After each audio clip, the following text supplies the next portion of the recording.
OLA সাগর না? এই সাগর, এই সাগর শোন, এই সাগর শোন, এই দাঁড়া। তোর এই অবস্থা, তোর কাছে রিক্সা কেন? হ্যাঁ, কি ব্যাপার? কথা কস না কেন? তুই রিক্সা চালাইছিস কেন? তোর এই অবস্থা কেন? কথা ক, কথা কস না কেন? কি হয়েছে?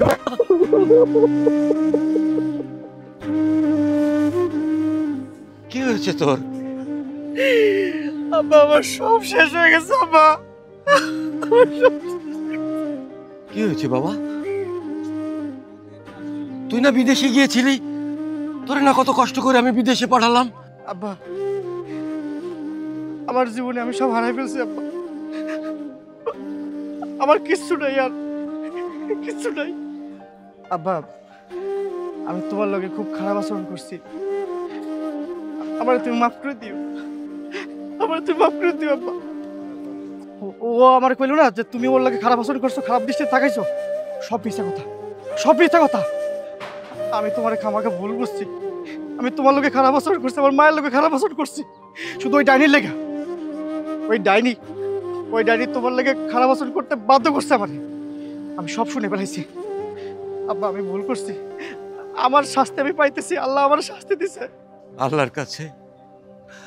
আল্লাহর কাছে হাজার শুকরিয়া যে তুই জানতে পারছস যে তোর বাপ নির্দোষ নয়, তোর বাপ দোষী না।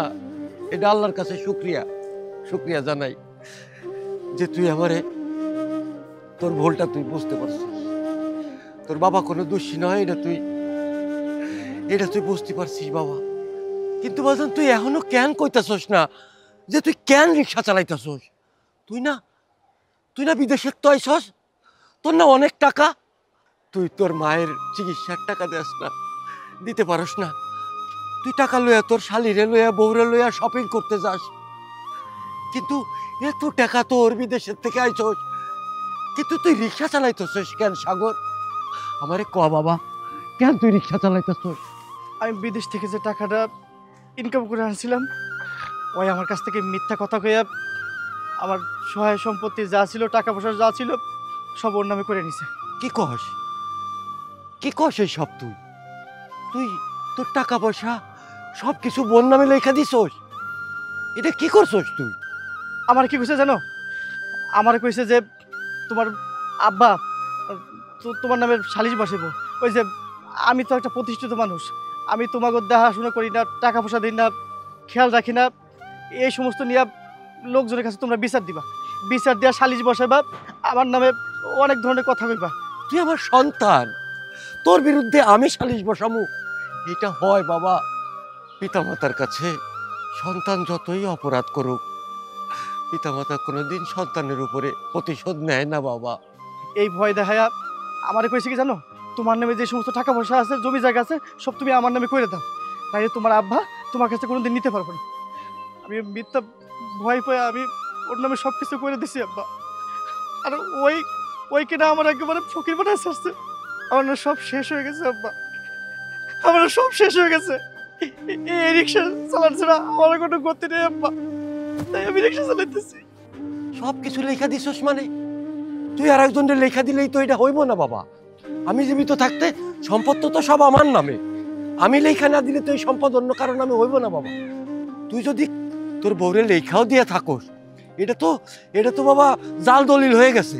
এটা তো দলিল হয় নাই বাবা, এটা তো হয় নাই বাবা। আমার সম্পদ তো আমার নামেই আছে। তার মানে তুমি কি কইতেছো? মানে আমি যে জায়গা সম্পত্তি লেখা দিছি, ওর মালিক আমার বউ হয় নাই? এই দলিলের কোনো কিছুই তোর বোন নামে হয় নাই বাবা, সব আমার নামেই আছে। কারণ আমি তো তোরে লেখা দেই নাই, আমি মুখে কইছি, কিন্তু লেখা তো তোরে দেই নাই সাগর। তুই বিদেশে থেকে যে টাকা পয়সা ধন সম্পদ ইনকাম করছিস, যেটা দিছস ওইটাই তোর বোর হয়েছে, কিন্তু আমার নামেরটা আমার নামেই আছে বাপ।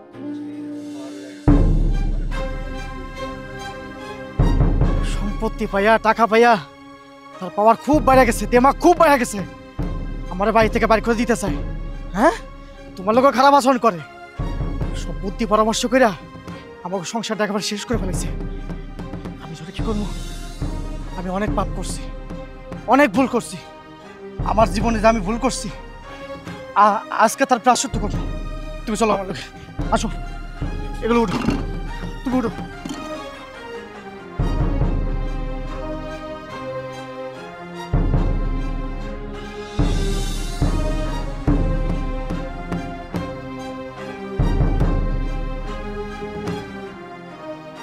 যাই বলিস আপু, তোর নতুন বয়ফ্রেন্ডটা কিন্তু দুলাভাইয়ের থেকেও হ্যান্ডসাম আছে। দেখতে হবে না বয়ফ্রেন্ডটা কার? আরে তোর বোনের চয়েস তো খারাপ নাকি? কেন, আমার বোনও কি কম সুন্দর নাকি? দুলাভাইকে রাস্তার ফকির বানিয়ে দিয়ে এখন বয়ফ্রেন্ডের সাথে বসে বসে চ্যাটিং করতেছে। দুলাভাই রাস্তার ফকির হয় নাই, ফকির হয়েছস তোরা। এই, তোমার তো সাহস কম না? আমার বাড়িতে দাঁড়িয়ে আমার সাথে জোর গলায় কথা বলছো? হ্যাঁ, জোর গলায় কথা কইতেছি, কারণ জোর গলায় কথা করার অধিকার আমার আছে, আমি অধিকার হারাই নাই। দুলাভাই মনে হয় ভুলে গেছে যে সব সম্পত্তি তোর নামে লেখা। তাই তো দেখছি। কি করছো না, ভুলে গেছো? মনে করাই দিতে হবে আমাকে? আমি ভুলি নাই, আমি কিচ্ছু ভুলি নাই, আমি সব কিছু মনে আছে, আমার সব মনে আছে, আমি কিচ্ছু ভুলি নাই। তুই কি মনে করছিলি এই বাড়ি, এই টাকা পয়সা সব তোর হয়ে গেছে না? আমার টাকা পয়সা তো তুই নিছস, কিন্তু তুই এই বাড়িটা নিতে পারছ না। কারণটাকে জানিস? এই বাড়ির মূল মালিক হইতেছে কি আমার বাবা। এখনো পর্যন্ত বাবা আমার নামে ট্রান্সফার করে দেয় নাই। তুই মনে করছিস কি আমার কাছ থেকে তুই জোর করে নিয়ে নিছিস, মানে বাড়ি টাকা পয়সা সব কিছু মালিক হয়ে গেছিস? শোন, আমার আব্বা যদি আমার নামে না দিয়ে দেয় তাইলে তুই আমার কাছ থেকে কেমনি নিবি? হ্যাঁ, শুধু শুধু মিশা মিশা স্বপ্ন দেখতেছস না? বাড়ি হয়ে গেছে তোর, টাকা পয়সা সব হয়ে গেছে না? কিচ্ছু তোর হয় না, কিচ্ছু না। মানে নিশ্চয়ই মজা করতেছো, তাই না? না বৌমা, আমি তো আমার সম্পদ আমার পোলার নামে লেখা দিই নাই, শুধু ওরে কইছিলাম যে আমার সব সম্পত্তি তোর, তাই তুই ও মনে করছে সব সম্পত্তি মনে হয় আমার, তাই তোমারে লিখে দিছে। কিন্তু আমি তো লিখিত করে দেই নাই, আমার মৃত্যুর পরে আমার সব সম্পত্তির মালিক হইব আমার পোলা। এখনো তো সে মালিক না, এখনো তো মালিক আমি বৌমা। আমার পোলা ঠিকই কইছে, আমার পোলা মনে করছে যে সম্পত্তির মালিক তো আমি হয়ে গেছি, এই কারণে ওর মারে কষ্ট দিছে, আমারে কষ্ট দিছে, অবজ্ঞা করছে। না বাবা, আমি তোমাকে অবজ্ঞা করতে চাই নাই, আমি তোমাকে অবহেলা করতে চাই নাই, আমার বাধ্য করছে এই ডাইনি, আমার বাধ্য করছে, দিনের পর দিন আমার বাধ্য করছে এই ডাইনি। ওর জন্য আমি তোমার অবহেলা করছি, শুধুমাত্র ওর জন্য আমি আমার অবহেলা করছি, ওর জন্য শুধুমাত্র। তুই বাধ্য করছিস, তুই কি মনে করছিস আমি তোর সব দিয়ে দিছি না? এই বাড়ি তোর, আমার কষ্টের টাকা পয়সা সব তোর না? শুনলি না বাবা কি কথা? শুনলি না? আমার টাকা পয়সা নিছস, আরে 5 লাখ 10 লাখ টাকা নিছস, আমাকে বাড়ি নিতে পারছ না, আমার সম্পত্তি নিতে পারছ না। এই সম্পত্তি আমার বাবার এখনো আছে, ছোটস নাই? বাবা কি কইছে এই সম্পত্তি কখন হইব? যখন আমার বাবা মরে যাইব তখন এই সম্পত্তি আমার হইব। মানে এই যে সম্পত্তি বড়াই দেখাইতেছস, হ্যাঁ, নগর নিয়ে ঘুরতেছস, তুই কি মনে করছিস আমি জানি না? কিন্তু সম্পত্তির বড়াই দেখায়া তুই আমার সাথে অনেক খারাপ ব্যবহার করছিস, আমার বাড়ি থেকে বাইর করে তার হুমকি পর্যন্ত দাস। তোর মতো মায়া আমার বাড়ি থেকে বাইর করে তার হুমকি দাস না? তুই কত বড় খারাপ স্ত্রী, তুই কত বড় খারাপ বউ। জামাই থাকার সত্ত্বেও তুই পরপুরুষের লগে কথা বলিস, পরপুরুষের লগে প্রেম করস না? আর জামাই রে তুই কি হস? কিচ্ছু কইতে পারবে না, তা না হলে এই বাড়িতে টিকতে পারবে না, তাই না? বাড়ি তোর হয়ে গেছে গা, আমি কিচ্ছু কইতে পারবো না, আমি কিচ্ছু করতে পারবো না। আমি তোর জামাই, আমি ইচ্ছা করলে অনেক কিছু করতে পারতাম, কিন্তু আমি কই নাই, বুঝতে পারছস? নষ্ট মহিলা, তোর সাথে আমি সংসার করবো না? তুই আমার অনেক জ্বালাইছস, আমার বাবা মার কাছ থেকে তুই আমার আলাদা করে বালাইছস, তো আমি ছাড় দেবো না, অত সহজে আমি তোর ছাড় দেবো না। আমি তোর মতো নষ্ট মহিলার লগে আমি সংসার করবো না, আমি তোর ডিভোর্স দেবো, ডিভোর্স। আর তুই যে আমার 5 লাখ 10 লাখ টাকা দিছস না, এই টাকাটা তুই নিয়ে নে। আরে তোর আমি দান করলাম, ভিক্ষা দিলাম, তোর আমি ডিভোর্সের জন্য আমি তোর দিয়ে দিলাম, কাবিনের জন্য দিলাম, কাবিন, বুঝতে পারছস? কি বলতেছো তুমি এসব?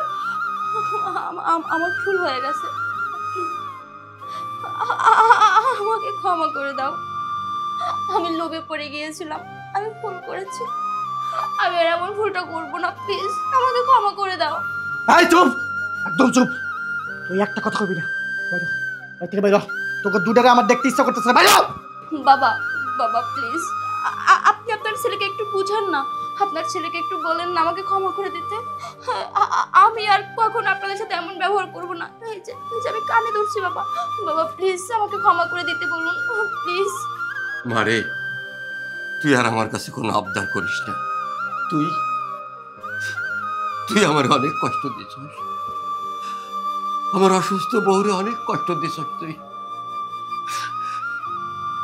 তুই তোর কোনো আবদার আমি রাখতে পারবো না। আমি আমি সব কিছু মেনে নিতাম, আমি সব কিছু মেনে নিতাম, কিন্তু কিন্তু তুই আমার চরিত্রের উপরে যে আঘাত আনছিস, আমার চরিত্র নিয়ে যে আমার ছেলের কাছে কথা বলেছিস, আমি আমি অন্তরের ভিতরে অনেক বড় কষ্ট পাইছি রে মা। আমি তোরে ক্ষমা করতে পারবো না বাবা। তুই তোর বউ লইয়া সংসার করবি কি করবি না সেটা তোর ব্যাপার, কিন্তু কিন্তু আমি তোর বউরে মাফ করতে পারবো না, কারণ তোর এই বউ আমার চরিত্র নিয়ে কথা কইছে।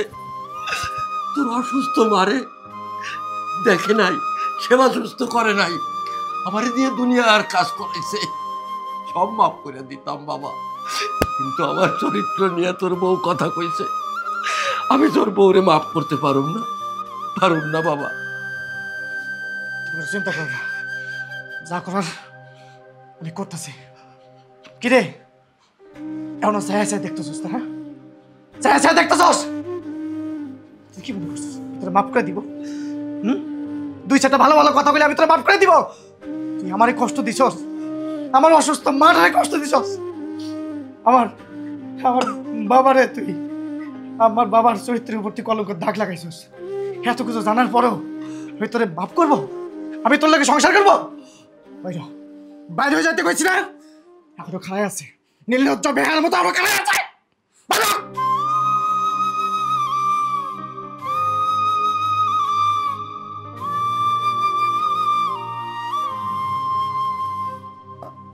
আব্বা তোমার ওই অনেক অনেক কষ্ট দিচ্ছে আব্বা, আমি ওর বাড়ি থেকে বের করে দিছি। যে আমার আব্বারে কষ্ট দিছে আমি ওর লাগে সংসার করতে চাই না।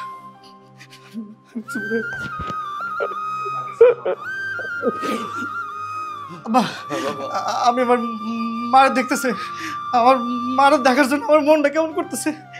বিদেশ থেকে আসার পর থেকে আমি আমার মার কাছে এখনো যাই নাই। আমার মার কাছে আমি ক্ষমা চাইতেছি, আমার নিয়েছিল মার কাছে নিয়েছিল। তোর মারে দেখবি, তোর মার কাছে যাবি, চল চল। আপু আমি একটা জিনিস বুঝলাম না, তুই দুলা ভাইয়ের বাপ মারে যে অত্যাচার করস, আবার মাঝে মাঝে দুলা ভাইয়ের সাথেও কেমন ব্যবহার করস, আবার একটা প্রেমও করস, তারপরেও দুলা ভাই তার সব সম্পত্তি তোর নামে কেমনে লিখে দিল রে? এইটা তুই বুঝবি না, তুই এখনো ছোট, তুই যখন বড় হবি তখন ঠিকই বুঝবি। আরে তোর বোন বলে কথা, মাথায় কি বুদ্ধি কম নাকি আমার? হ্যাঁ, স্বামীকে কিভাবে নিজের বশে আনতে হয় এটা তো আমি খুব ভালো করে জানি। আর তাছাড়া আমি যে ওর বাপ মার উপরে অত্যাচার করি এইটা তো আর ও জানে না।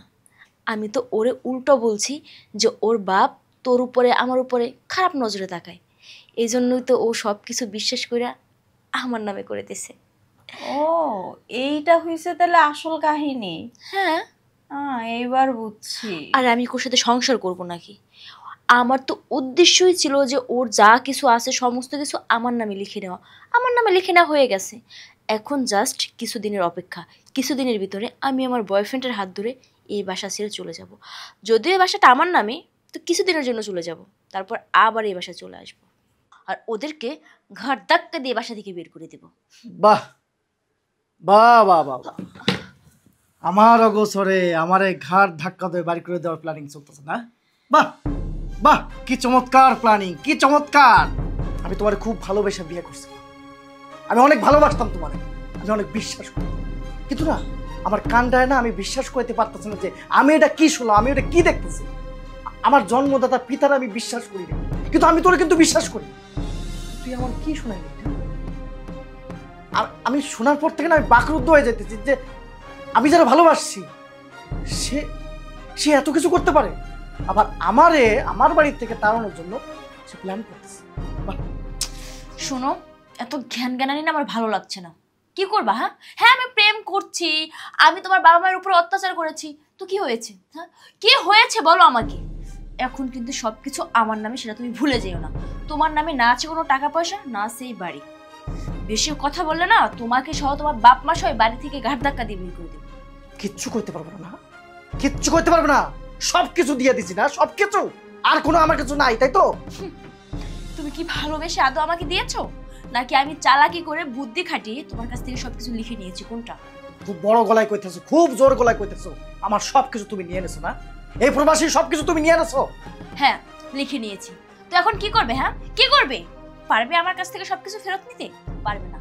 সো এখনো সময় আছে, সবকিছু চুপচাপ মুখ বুঝে সহ্য করো, নয়তো তোমার অসুস্থ মা সহ তোমার বাবাকে নিয়ে এই বাড়ি থেকে বের হয়ে যেতে হবে। তুমি এখন যা কইবা আমি সেটাই আমি শুনবো, তাই তো? না, আমি সেটা শুনতে পারবো না। এই যে হাত দেখতেছো, হাত, এটা হচ্ছে প্রবাসীর হাত। তুমি আমার সবকিছু নেওয়ার পরেও আমি কি বসে থাকবো? না, এই শক্ত হাতে পরিশ্রম করে খাবো, ঠিক আছে? কিন্তু তোমার করোনাতে আমি আর চলবো না। দরকার হলে রিক্সা চালায় খাবো, বুঝতে পারছো? সমস্যা নেই, তুমি রিক্সা চালিয়ে খাও নাকি মানুষের বাসার কামলা দিয়ে খাও, অত কিছু আমার দেখার কোনো প্রয়োজন নেই। যদি এই বাসায় থাকতে হয় তাহলে সবকিছু মুখ বুঝে সহ্য করে থাকতে হবে, আর যদি না থাকতে পারো তাহলে এই মুহূর্তে তোমার বাবা মাকে নিয়ে এই বাসা ছেড়ে চলে যাও। শুধু ওই জায়গাটা, শুধু একটা জায়গায় আমি আটকে গেছি, আমার আব্বা আমার জায়গাটা। ওই জায়গাটা যদি আমি না আটকাইতাম না, ইয়াসকা, ঠিক আছে, ভুল যখন করছি ভুলের প্রায়শ্চিত্ত আমি করবো,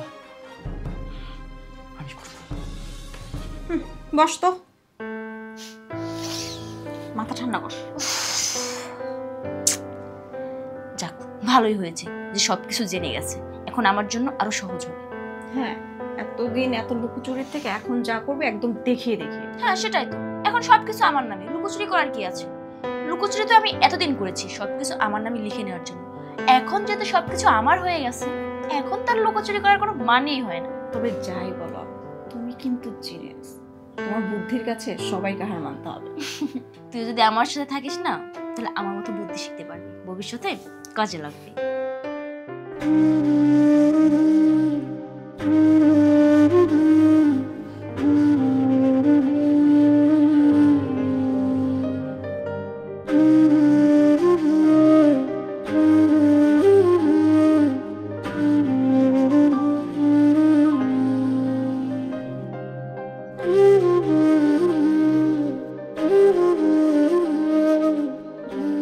এই চা, এই লাল চা।